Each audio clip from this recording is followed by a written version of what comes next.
Okay case, எல்லாருக்கும் தெரியும் எதை பத்தி இப்ப நான் பேச போறேன் அப்படின்னு. அதாவது நம்ம இந்த சேட்டா இருக்காரு பாத்தீங்களா, சஞ்சு சாம்சன் வீடியோ பார்த்துட்டு இருக்காருன்னு எனக்கு நல்லாவே தெரியும்.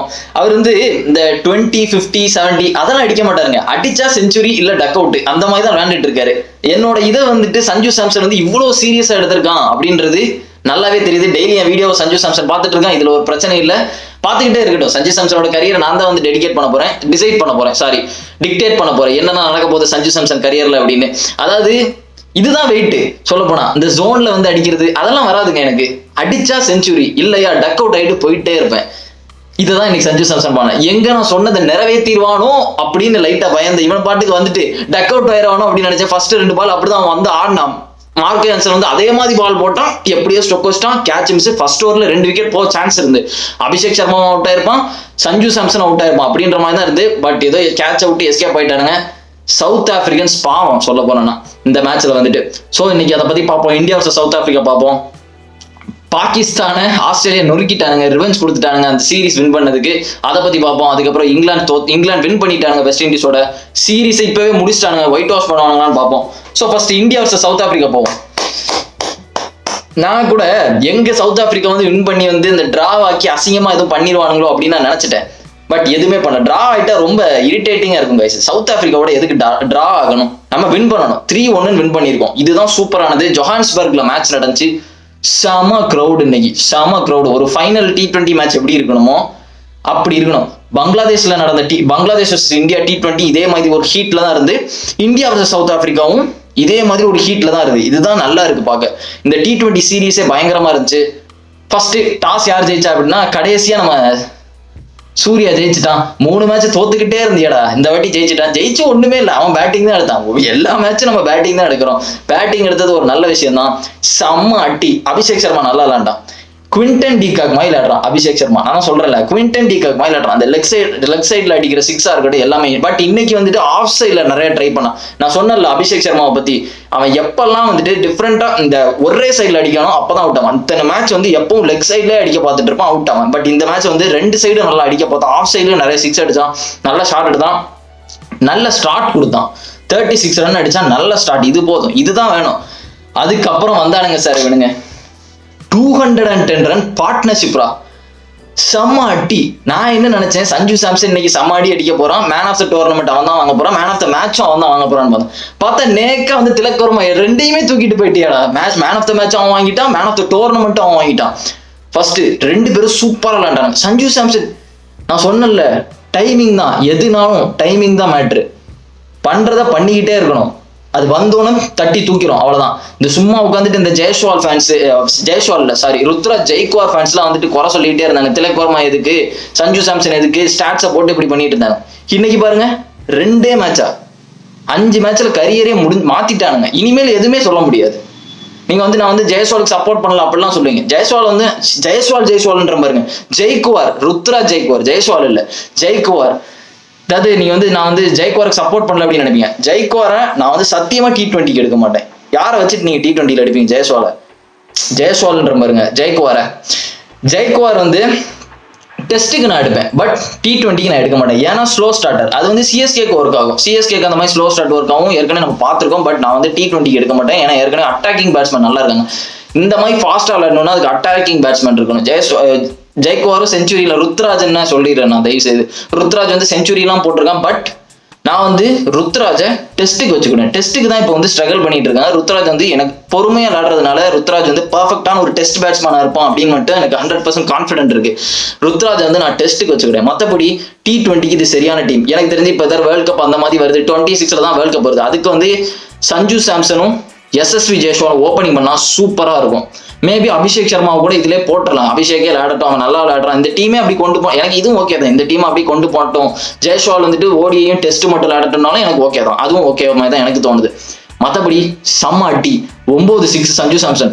கிட்டத்தட்ட சஞ்சு சாம்சன் ஆடியன்ஸ்ல ஏதோ ஒரு லேடி மூஞ்சலாம் அடிச்சான்னு நினைக்கிறேன். அப்படிதான் விளையாடணும். மூஞ்சி முகரையெல்லாம் பேத்துறணும். யாரெல்லாம் பார்க்க கூடாது. நம்ம ஷாட் அடிக்கிறோமோ அதான் மேட்ரு. கருணையே இருக்கக்கூடாது கிரிக்கெட் விளையாடும் போது. கிரிக்கெட்டும் சரி, UFC சரி, பாக்ஸிங்கும் சரி, கருணையே இருக்கக்கூடாது. அந்த அடி அடிக்கணும். ஃபர்ஸ்ட் சஞ்சு சாம்சன் தான் அடிச்சுட்டு இருக்கான்னு பார்த்தா திலக் வர்மா வந்தாயா, மேக்ஸ்வெலுக்கு லைட்டா ஸ்வாக வச்சா எப்படி இருக்குமோ அந்த மாதிரி விளையாடிட்டு ரிவர்ஸ் ஸ்வீப் அடிச்சு 6 அடிக்கிறான், என்னெல்லாமோ பண்றான், செம்ம அட்டி. திலக் வர்மாலாம் பார்க்கவே சூப்பரா இருந்துடா. நான் ஸ்டார்டிங்ல லைட்டா யோசிச்சுக்கிட்டே இருந்தேன், ஐயோ மறுபடியும் யான்சன் வரானே, சஞ்சு சாம்சன் திணறான்னு. பட் சஞ்சு சாம்சன் பார்க்கும் போது கொஞ்சம் ஃபோக்கஸ்டா இருந்தான், வாயில முடங்கிட்டே இருப்பான்ல. சஞ்சு சாம்சன் தெரியுமா, எப்பவும் அந்த ஹெல்மெட் இப்படி பண்ணிட்டே இருப்பான், இப்படி பண்ணிட்டே இருப்பான். சஞ்சு சாம்சன் தானே அது பண்ணுவான், ஹெல்மெட் எப்படி பண்ணுவார். ஆமா, ரிங்கு சிங் வந்து பேட் எப்படி பண்ணுவான், ஏதோ இப்படி தட்டிக்கிட்டே இருப்பான், அந்த ஹேண்டில் தட்டிக்கிட்டே இருப்பான். சஞ்சு சாம்சன் ஹெல்மெட் எப்படி பண்ணுவான்னு நினைக்கிறேன், ஐ திங்க் ஸோ நல்லா தான் போச்சு. ஸ்டார்டிங்லேயே லைட்டாக அவுட் ஆகிற மாதிரி தான் இருந்தான் சஞ்சு சாம்சன். எப்படியோ எஸ்கேப் ஆகிட்டான், அந்த கேட்சும் தப்பு மிஸ் ஆகிட்டு. அதுக்கப்புறம் அதே மாதிரி ஒரு பால் பட்டான், ஸ்டொக்கு வச்சுட்டான், போல்டு ஆகலை. அதுக்கப்புறம் அபிஷேக் சர்மாவுக்கு ஒரு சான்ஸ் வச்சு கேட்சை விட்டானுங்க. அப்புறம் ஆரம்பிச்சிச்சுப்பா யான்சன் மூட் அவுட்டு. குட்ஸே எல்லாம் அழுதுருப்பான், எனக்கு தெரிஞ்சு ஜெரால்ட் கோட்ஸே எல்லாம் அழுதுருப்பான். ஃபர்ஸ்ட் 2 மேட்ச் என்ன அக்ரஷன் காட்டினான். போன மேட்ச் அடிச்சு நொறுக்கிட்டானுங்க, இந்த மேட்ச் அவனுக்கு. பட் போன மேட்சும் சரி இந்த மேட்சும் சரி ஒரு மாதிரி அன்கம்ஃபர்டபுளாகவே இருந்தால். அவனுக்கு ஏதோ பெயின் இருக்குன்னு நினைக்கிறேன், ஏதோ இன்ஜுரி இருக்கிற மாதிரி இருந்துச்சு, எனக்கு அப்படிதான் தோணுது. அவன் பாடி வந்து ஒரு மாதிரி ஸ்ட்ரகிள் பண்ணிட்டே இருக்கிற மாதிரி தான் இருந்து கோட்ஸே வந்து. பட் அவன் பால்லே 2 கேட்ச் விட்டானுங்க. திலக் வர்மா 75ல இருக்கும்போது மகாராஜ் ஒரு கேட்ச் விட்டான், 95ல இருக்கும் போது யான்சன் ஒரு கேட்ச் விட்டான். அழுதுருப்பான் எனக்கு தெரிஞ்சு குட்ஸே எல்லாம். ஏன்னா அந்த மாதிரி அக்ரெசிவான பிளேயருக்கு வந்து பால் இந்த விக்கெட்லாம் விட்டா செம்ம டென்ஷன் ஆகும், கேட்ச் எல்லாம் விட்டா செம்ம டென்ஷன் ஆகும், பாவம். பட் இந்தியா சொல்ல போனா சவுத் ஆப்பிரிக்கன்ஸை பார்த்தா பாவமா தான் இருந்தது. 283 ரன், 283 ரன், 210 ரன் பார்ட்னர்ஷிப், 23 6 அடிச்சிருக்கானுங்க. ஃபீல்டிங் எங்க வைக்கன்னு தெரியல மார்க்கரமுக்கு, எங்க அவன் வைப்பான், பவுண்டரிக்கு வெளியே தான் வைக்க முடியும். எல்லாம் பவுண்டரிக்கு வெளியே அடிக்கிறாங்க, அப்படி இல்லாட்டி ஓடுறானுங்க. கரெக்டா அந்த பவுண்டரி பார்டர்ல வரும், ஜம்ப் பண்ணி கேட்ச விடுவானுங்க. இப்படிதான் இருக்கு இன்னைக்கு மேட்ச் ஃபுல்லா. எங்க தூக்கி அடிச்சாலும் எம்டி ஸ்பேஸ்ல தான் பால் விடுது. ஏன்னா ஃபீல்டிங்கை மாத்திக்கிட்டே இருக்காங்க, எங்க வைக்கன்னு தெரியல. சுத்தி திலக் வர்மா அடிப்பான், இங்க ஃப்ரண்ட்ல வந்து இவன் அடிச்சிட்டு இருப்பான், சஞ்சு சாம்சன் அடிச்சிருப்பான், ஆஃப் லாங் ஆன் அப்படின்னு அடிச்சிட்டு இருப்பான். திலக் வர்மா இல்ல ஸ்வீப் ரிவர்ஸ் ஸ்வீப்னு அடிச்சுட்டு இருக்கான். எங்க அடிச்சாலும் ஒன்னு பிளாட்டான பிச்சில் விழுந்து மிஸ் கேட்ச் ஆகி 4 போகுது, இல்ல 6 போகுது, இப்படிதான் போகுது. அந்த அடி அடிச்சானுங்க. ஃபர்ஸ்ட் நான் வந்து சஞ்சு சாம்சன் செஞ்சுரி போட போறேன்னு எனக்கு தெரிஞ்சு போச்சு. அப்பாடா சஞ்சு வந்து சேட்டா வந்து செஞ்சுரி போட போறாரு மறுபடியும் அப்படின்னு தெரிஞ்சு போச்சு, ரெக்கார்டு வைக்க போறான் அப்படின்னு தெரிஞ்சு போச்சு. ஆனா திலக் வர்மா செஞ்சுரி மறுபடியும் போடான்னு எதிர்பார்த்து 30ல இருந்தான், திடீர்னு காட்டடி அடிச்சு செஞ்சுரி போட்டுட்டு போயிட்டான். ஒரு டைமுக்கு அப்புறம் இவன் என்ன சஞ்சு சாம்சன் முன்னாடியே செஞ்சுரி போட்டுருவானோ அப்படின்னு வச்சு. ஏன்னா சஞ்சு எல்லாம் 2 பேரும் ஃபாஸ்டா வந்தாங்க. 93 வந்தோன்னா 2 பேரும் ஸ்லோ ஆயிட்டானுங்க. அது வரை ஃபாஸ்டா விளையாண்டுட்டு இருந்தாங்க. 93 வந்தோன்னா கொஞ்சம் ஸ்லோ ஆயிட்டாங்க. அப்பா கொஞ்சம் பொறுமையாவே விளையாண்டுக்கலாம்ப்பா அப்படின்னு. அதுக்கப்புறம் சஞ்சு ஒரு 4 அடிச்சு போட்டான். செலிப்ரேஷன் கூட அவ்வளவு பண்ணவே இல்லை. மழை பெய்தோ செலிப்ரேஷன் கூட அவ்வளவு பண்ணவே இல்லை சஞ்சு சாம்சன். ஏன்டா எத்தனை வாட்டரா செலிப்ரேட் பண்ணோம். இதே விராட் கோலியா இருந்தான்னு வச்சுக்கோங்களேன், ஹெல்மெட்டை கீழே போட்டு பேட்டை வச்சு ஒரு அடி அடிச்சு ஸ்டேடியத்துக்கு மேல குதிச்சிருப்பான் நேரம். பட் சஞ்சு சாம்சன் எதுவும் பண்ணல, அது ஒவ்வொருத்தரோட இது. சஞ்சு சாம்சன் எதுவுமே பண்ணலாமே, ஹெல்மெட்டை கூட கழட்டலாம். மத்த எல்லாரும் தான் அவனை பார்த்துட்டு ட்ரோல் பண்ணிட்டு இருந்தாங்க, அந்த பைசப்லாம் காட்டிட்டு இருக்கிற மாதிரி. பட் நல்லா இருந்துச்சு, திலக்கும் நல்லா இருந்துச்சு. இனிமேல் ருத்ராஜ் ஜெய்க்வார் ஃபேன்ஸ் வந்து அமைதியா இருப்பானுங்க, ஏன்னா ஸ்டாட்ஸ் எல்லாம் போட்டு சாவடிச்சிட்டாங்கப்பா கொஞ்ச நாளைக்கு. எனக்கு ருத்ராஜ் ஜெய்க்வார் பிடிக்கும்டா. நான் சொல்றதை வச்சுட்டு நீங்க வந்து நான் வந்து இவன் என்ன ஜட்ஜ் பண்ணிட்டு இருக்கான் ருத்ராஜ் ஜெய்க்வார் அப்படின்னு நினைச்சிட்டு இருப்பீங்க. ஒன்றும் இல்லை, டெஸ்ட்டுக்கு ஓகே, T20 நோவே. ஓடிஐ வந்து எடுக்க மாட்டாங்க எப்படி, ஏன்னா ஆள் இருக்கு. ஓடிஐ யாரை வெளியே வச்சுட்டு போடுங்க, கில்ல வெளியே வச்சுட்டு போடுவாங்கன்னு நினைக்கிறீங்களா? சான்ஸே இல்லை. கில்ல வெளியே வச்சுட்டு நான் போட மாட்டேன். எனக்கு கில் நல்லா விளையாடுவான். ஓடிஐ கில் நல்லா விளையாடாததுக்கு ஒரு ரீசன் சொல்லுங்க. ஸ்ரேயஸ் ஐயரே நல்லா விளையாடுற ஸ்ரேயஸ் ஐயரே வெளியே வச்சுட்டு போட மாட்டேங்கிறாங்க. அப்ப ஸ்ரேயஸ் ஐயர் என்ன பண்ணுவான்? 2023 வேர்ல்ட் கப் நான் எப்படி பார்த்தேன்னா, இன்னைக்கு டேட் எத்தனை, ஐ மீன் எஸ்டர்டே வந்து என்ன நடந்துச்சுன்னா செமிஃபைனல் நடந்திருக்கு. போன வருஷம் செமிஃபைனல் நியூசிலாந்து வர்சஸ் இந்தியா. அது இப்போ கண்டிப்பா காலையில இருந்து எல்லா இதுலயும் போட்டிருப்பான். விராட் கோலி 50th செஞ்சுரி அடிச்சது, ஸ்ரேயஸ் ஐயர் செஞ்சுரி அடிச்சது, சமி வந்து 7 விக்கெட் எடுத்தது வாங்கறையில, இது எல்லாமே காமிச்சிருப்பான். அப்படிப்பட்ட ஸ்ரேயஸ் ஐயரே டீம்ல இல்லை. ஸோ அதனால ருத்ராஜை நீங்க வந்து கூப்பிடுறது வந்து இதே மாதிரி தான். ருத்ராஜை வந்துட்டு முன்னாடி நீங்க கம்பேர் பண்ணது ஞாபகம் இருக்கு. சர்ஃப்ராஸ் கானையும் இப்படிதான் முன்னாடி கம்பேர் பண்ணிட்டு இருக்காங்க. ருத்ராஜ் ஜெய்க்வார் உள்ள கொண்டு வந்துட்டு சர்ஃப்ராஸ் கான் கொண்டு வரல. அதுக்கு அப்ப என்ன சொன்னீங்கன்னா, ருத்ராஜ் ஜெய்க்வார் எதுக்கு உள்ள கொண்டு வராங்க, ஜெய்க்வார் எதுக்கு கொண்டு வராங்க, சர்ஃப்ராஸ் இவ்வளவு ஸ்ட்ரைக் ரேட் வச்சிருக்கான், அவன் எவ்வளவு அக்ரெசிவா இருக்காங்க பாருங்க, சர்ஃப்ராஸ் உள்ள கொண்டு வராங்க, எதுக்கு ருத்ராஜ் கொண்டு வராங்கன்னு. நீங்க இப்ப என்னன்னா ருத்ராஜ உள்ள கொண்டு வாங்க, எதுக்கு இவனை வச்சிருக்காங்க அப்படின்றீங்க.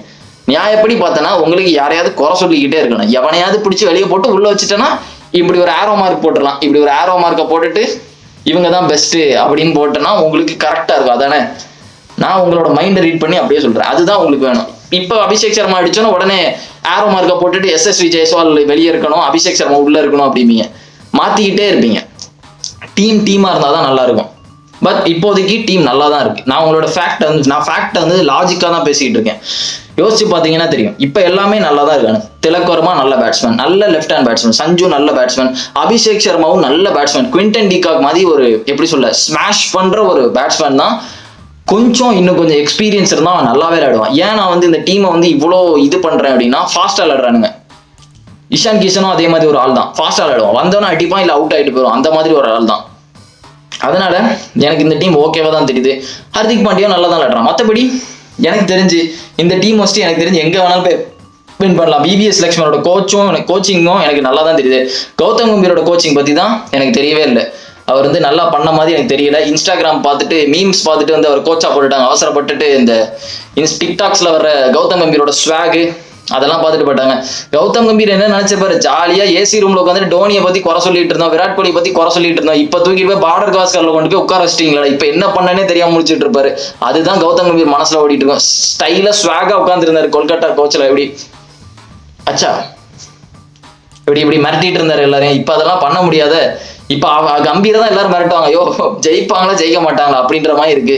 ஸோ எனக்கு தெரிஞ்சு விவிஎஸ் லக்ஷ்மனுக்கு ஒரு சான்ஸ் இருக்கு, நிறைய சான்ஸ் இருக்கு. ஒருவேளை இந்த பார்டர் கவாஸ்கர் தோத்துட்டாங்கன்னு வச்சுக்கோங்க, டக்குன்னு விவிஎஸ் லக்ஷ்மனை உள்ள கொண்டு வர நிறைய சான்சஸ் இருக்கு. அதனாலதான் விவிஎஸ் லக்ஷ்மனை கொண்டு வந்தாங்க. ஏன்னா கம்பீருக்கு வந்து டைம் வேணும், பார்டர் கவாஸ்கருக்கு திங்க் பண்றதுக்கு ஃபோக்கஸா இருக்கணும் அப்படின்றதுனாலதான் கம்பீரை விட்டுட்டு விவிஎஸ் லக்ஷ்மன் போட்டாங்க. விவிஎஸ் லக்ஷ்மன் வந்து ஏற்கனவே நமக்கு கோச்சா இருந்திருக்காரு. போன வருஷம் நம்ம வேர்ல்ட் கப் தோத்து முடிச்சதுக்கு அப்புறம் ஆஸ்திரேலியாவோட ஒரு 5 T20 வந்துச்சு, எல்லாருக்குமே ஞாபகம் இருக்கும். ருத்ராஜ் செஞ்சுரி போட்டான், மேக்ஸ்வெல் செஞ்சுரி போட்டான், அந்த இதெல்லாம் ஞாபகம் இருக்கும்.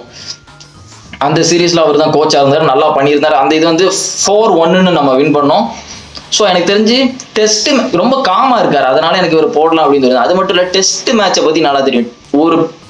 ஒரு பிளேயர் வந்து டெஸ்ட் மேட்ச் வந்து நல்லா விளையாண்டாலே அவங்களுக்கு வந்து எல்லாமே தெரிஞ்சிடும். எனக்கு தெரிஞ்சு டெஸ்ட் மேட்ச் நல்லா விளையாண்டுட்டாலே எல்லாருக்குமே தெரியுது. கம்பீர் வந்து ஒரு நல்ல டெஸ்ட் பிளேயர் கிடையாது. கம்பீர் ஒரு நல்ல T20 அண்ட் ODI பிளேயர். கம்பீருக்கு சுத்தமா டெஸ்ட்னா என்னன்னு ஐடியாவே தெரியாது. கம்பீருக்கு வந்து ஃபாரின் பிச்சில் விளையாடவே தெரியாது. முக்கியமா இங்கிலாந்துல எத்தனை வாட்டி இங்கிலாந்து டம்னு டக் அவுட் ஆயிருக்காருன்னு தெரியும் நமக்கு. அதனால இந்த டெஸ்ட் எப்படி போய் ஆஸ்திரேலியா விளையாட போறான்னு நமக்கு தான் தெரியும். பிரச்சனை என்னன்னா, நம்மளோட சீனியர் பிளேயர் நம்ம வந்துட்டு விராட் கோலி, ரோஹித் சர்மா வரணும் நம்ம எல்லாம் சொல்லிட்டு இருக்கோம். விராட் கோலி வந்து கிரிக்கெட் விட்டு தூக்குங்க, ரோஹித் சர்மா கிரிக்கெட் விட்டு தூக்குங்க அப்படின்னு சொல்லிட்டு இருக்கோம். நானே வந்து சொல்லுவேன், என்னடா இப்படி விளையாட மாட்டாங்க அப்படின்னு.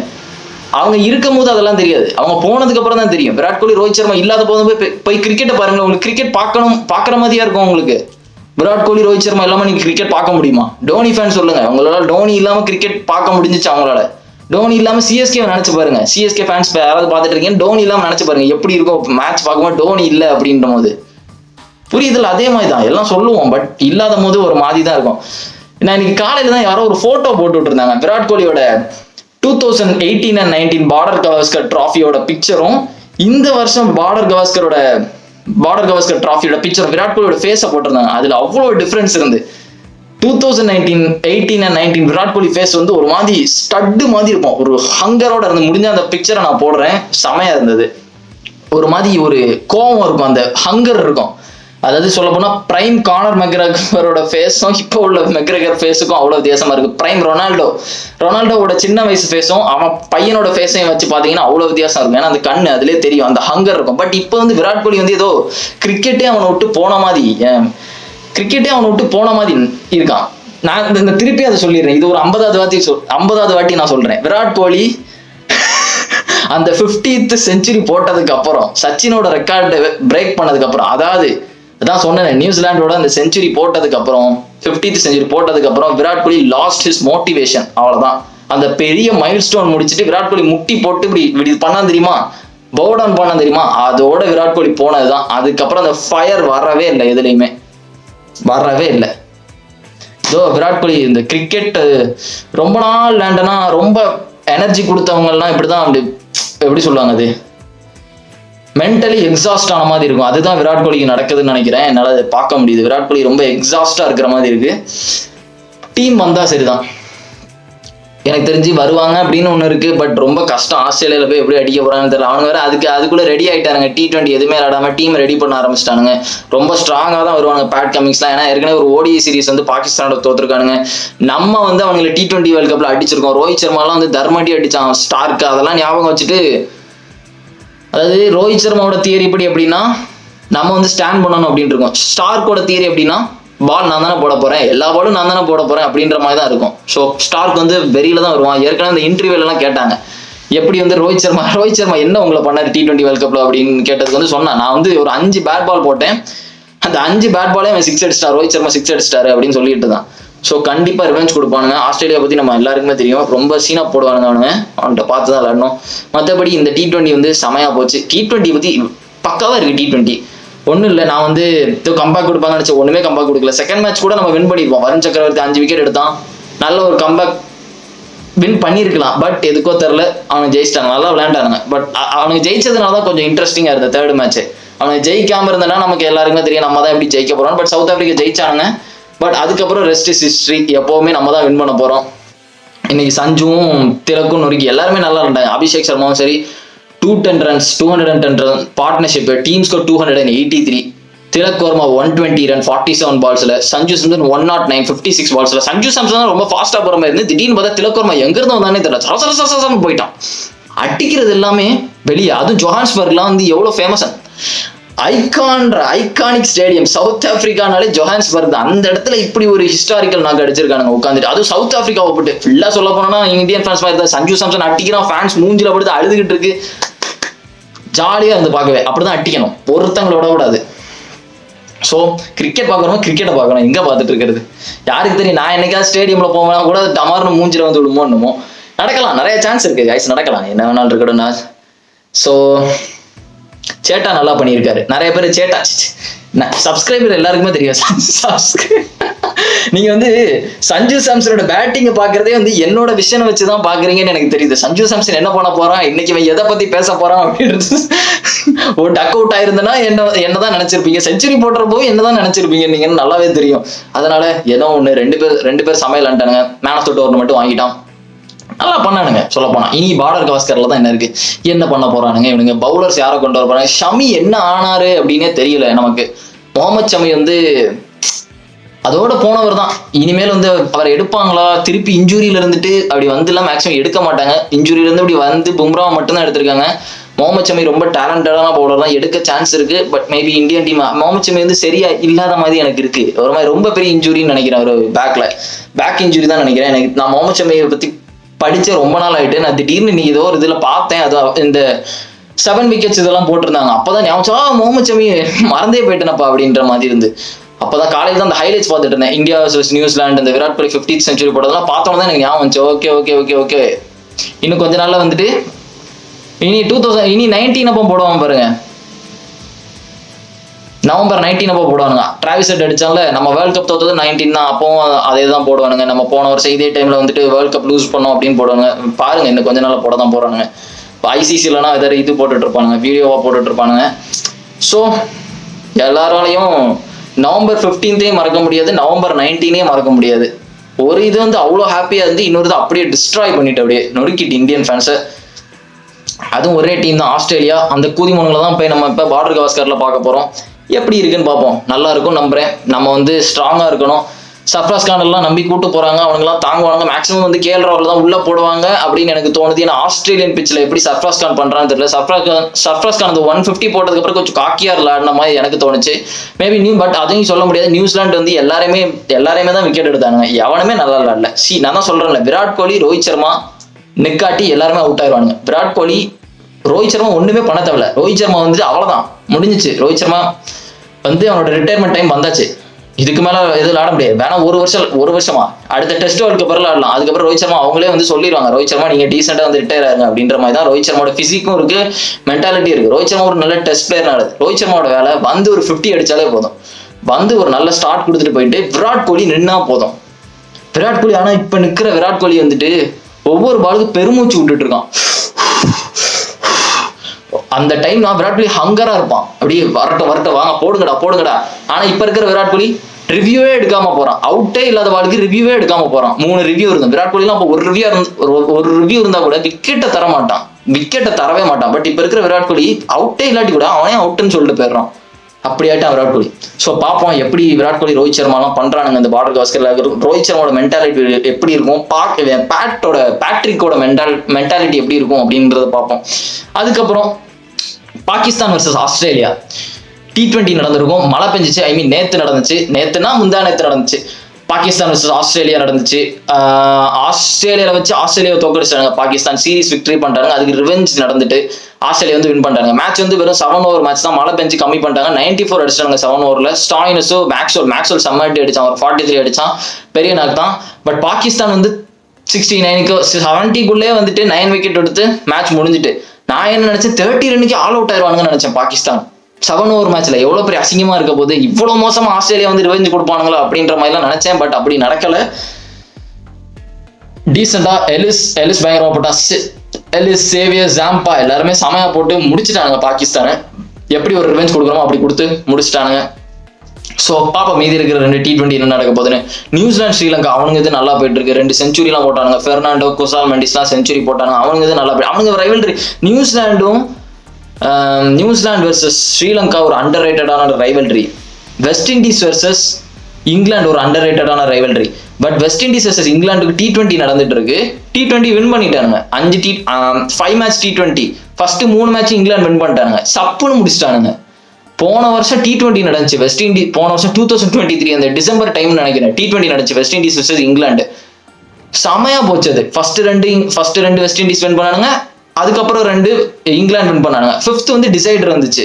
5th வெஸ்ட் இண்டீஸ் வின் பண்ணி ஜெயிச்சிட்டானுங்க. 3-2 அப்படின்னு முடிச்சானுங்க. இப்போ என்னன்னா இவனுக்கு ஃபர்ஸ்டே 3 இது முடிச்சிட்டானுங்க. சீரீஸே முடிச்சிட்டானுங்க. இதுல என்ன இருக்கு சுவாரஸ்யமா? அசால்ட்டா ஜெயிச்சிட்டானுங்க. நான் கூட வெஸ்ட் இண்டீஸ் வந்து ஓடி வந்து சீரீஸ் வின் பண்ணதுனால வேற ஏதாவது கம்பேக் கொடுப்பாங்க, சரி அதே மொமெண்ட்ல இருப்பானுங்க அப்படின்னு பார்த்தா ஒண்ணுமே இல்லை.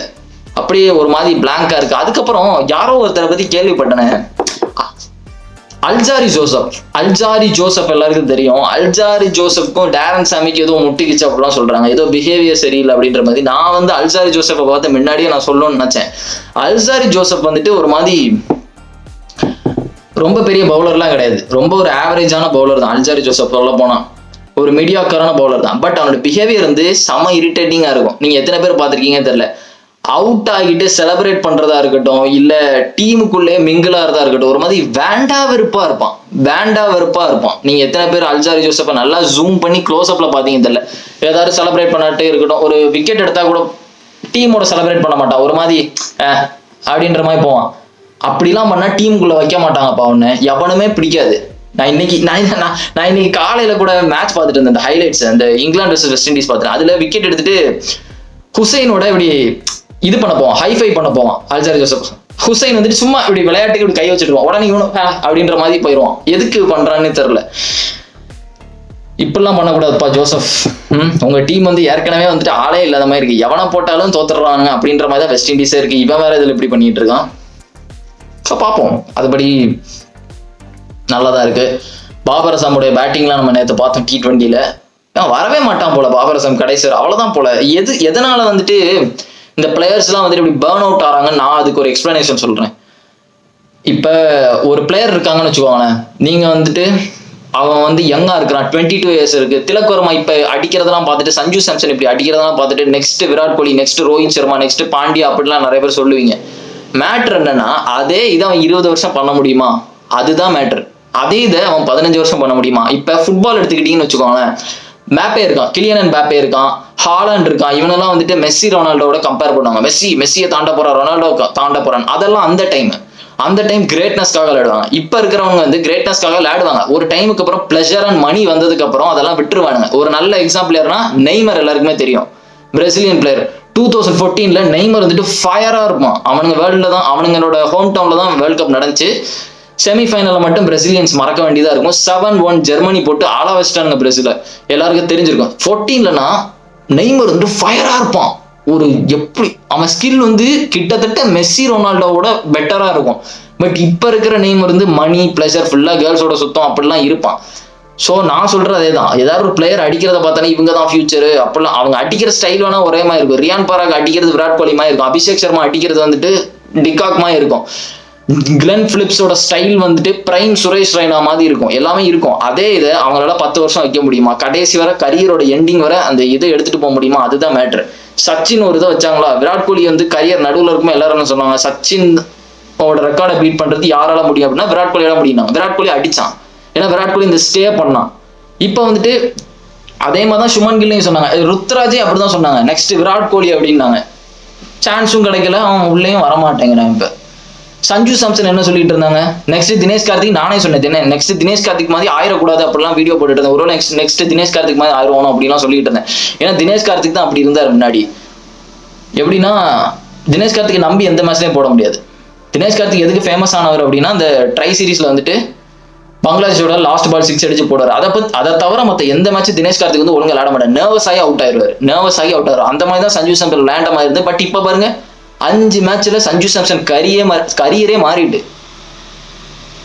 அதனாலதான் ஸ்டெபிலிட்டி வந்து ரொம்ப முக்கியம். ஏதாவது ஒரு பிளேயர் இப்ப அடிச்சது நிதிஷ்குமார் ரெட்டி வந்து இன்னைக்கு ஒரு மேட்ச் 70 அடிச்சோன்னா நெக்ஸ்ட் யுவராஜ்னு சொல்றது அதெல்லாம் தப்பு. ரிங்கு சிங் இப்போ ஒழுங்காவே விளையாட மாட்டேங்கிறான். ரிங்கு சிங் நல்லா தான் விளையாடும். சும்மா ஒரு எக்ஸாம்பிளுக்கு நான் சொல்றேன். யாரையும் பார்த்தோன்னா உடனே இவர் தான் நெக்ஸ்ட் ஃபியூச்சர் அப்படிலாம் சொல்லக்கூடாது. அதே தான் 5 வருஷத்துக்கு பண்ணுவானா. ஏன்னா ஒரு டைமுக்கு அப்புறம் அந்த ஃபயர் போயிரும் கைஸ். ஒரு நல்ல எக்ஸாம்பிள் பாபர் அசம் எடுத்துக்கோங்க. அந்த ஃபயர் போயிரும். அவனுக்கு மணி இருக்கும், செக்ஸ் இருக்கும், பிளஷர் இருக்கும், எல்லாமே இருக்கும். அதெல்லாம் வந்ததுக்கு அப்புறம் அவன்லாம் அதை போய் பண்ணணுமா அப்படின்னு எதிர்பார்ப்பான்.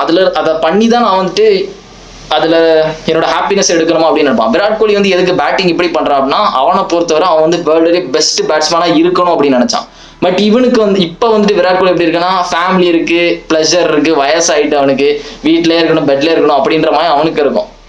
மற்ற யங்கா இருக்கிறவங்களுக்கு வந்து ஜெயஸ்வால்னா இப்போ மோட்டிவேட்டடா இருக்கான். அதே ஜெயஸ்வால் ஒரு 5 வருஷம் கழிச்சு அதே மாதிரி இருந்தானா நல்லது. பட் அவனுக்கு வந்துட்டு கேர்ள் ஃப்ரெண்ட் அப்ப மாதிரி வந்துச்சுன்னா மைண்ட் வந்து மாறிக்கிட்டே இருக்கும். அதனாலதான் சொல்றேன், கன்சிஸ்டண்டா பண்ண முடியுமா அவங்களால.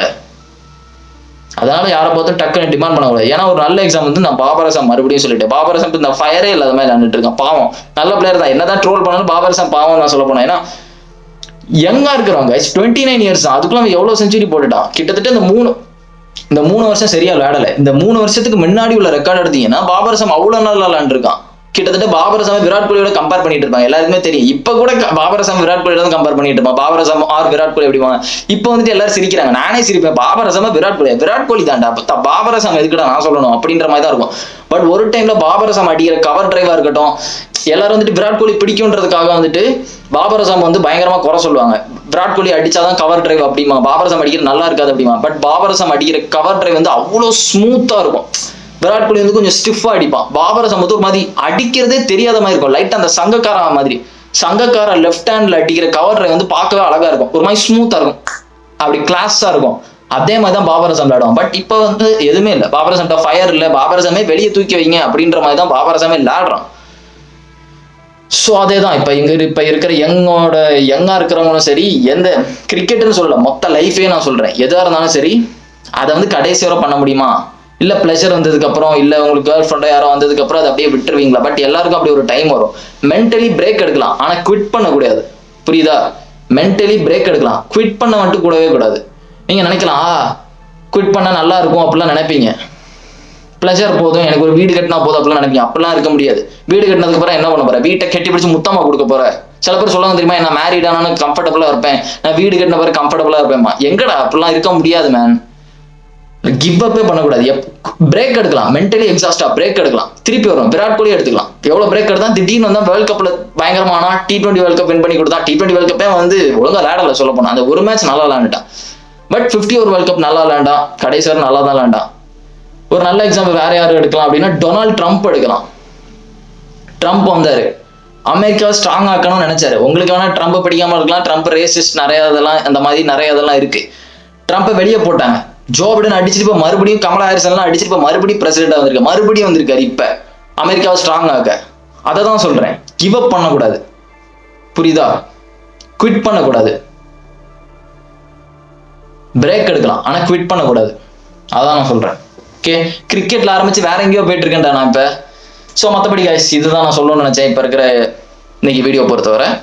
மற்றபடி இப்போ நடக்க போகிற மேட்சஸ் எல்லாம் நம்ம பார்ப்போம் எப்படி நடக்க போகுது. T20 முடிச்சுட்டு இப்போ என்னென்ன மேட்ச்லாம் வருது அப்படின்னு பார்த்தீங்கன்னா, பார்டர் கவாஸ்கர் வருது. பார்டர் கவாஸ்கர் முடிஞ்சோன்னே இங்கிலாந்துக்கும் நமக்கு மேட்ச் வருது. இங்கிலாந்துக்கும் நமக்கு அது முடிஞ்சோன்னு வருது. 3 ஐ திங்க் 3 T20 3 50 ஓவர் நினைக்கிறேன். Maybe I'm wrong. 3 T20 3 50 over இங்கிலாண்டோட வருது. அதுக்கப்புறம் பாகிஸ்தான்ல போய் சாம்பியன்ஸ் ட்ராஃபி விளையாடணும்.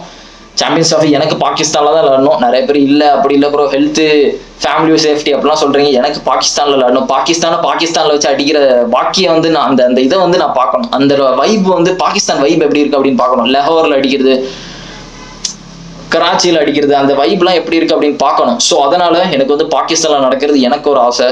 அதுக்கப்புறம் ஐபிஎல் வரப்போகுது, ஆக்ஷன்லாம் வரப்போகுது கொஞ்ச நாள்ல, இன்னும் 24-25 ஆக்ஷன் வருது. ஐபிஎல் எப்படியும் நெக்ஸ்ட் இயர் பிளாஸ்டா இருக்க போது. நான் கூட ஸ்டேடியம்லாம் போய் மேட்ச் பார்ப்பேன், வீடியோ போடுவேன், லைவ்லாம் போடுவேன். அதுக்கப்புறம் டெஸ்ட் வேர்ல்ட் கப் வருது. டெஸ்ட் வேர்ல்ட் கப் முடிஞ்சதுக்கப்புறம் நமக்கும் இங்கிலாந்துக்கும் டெஸ்ட் வருது, இங்கிலாந்துல வச்சுட்டு அதை எப்படி பண்றாங்கன்னு பார்ப்போம். ஓகே கைஸ், சேனலுக்கு சப்ஸ்கிரைப் பண்ணுங்க, வீடியோக்கு லைக் போடுங்க, உங்க கிரிக்கெட் ஃப்ரெண்ட்ஸ் இருந்தா அவங்களுக்கும் ஷேர் பண்ணி விடுங்க. Okay guys, see you in the video and remember it, always be on top. Cheers.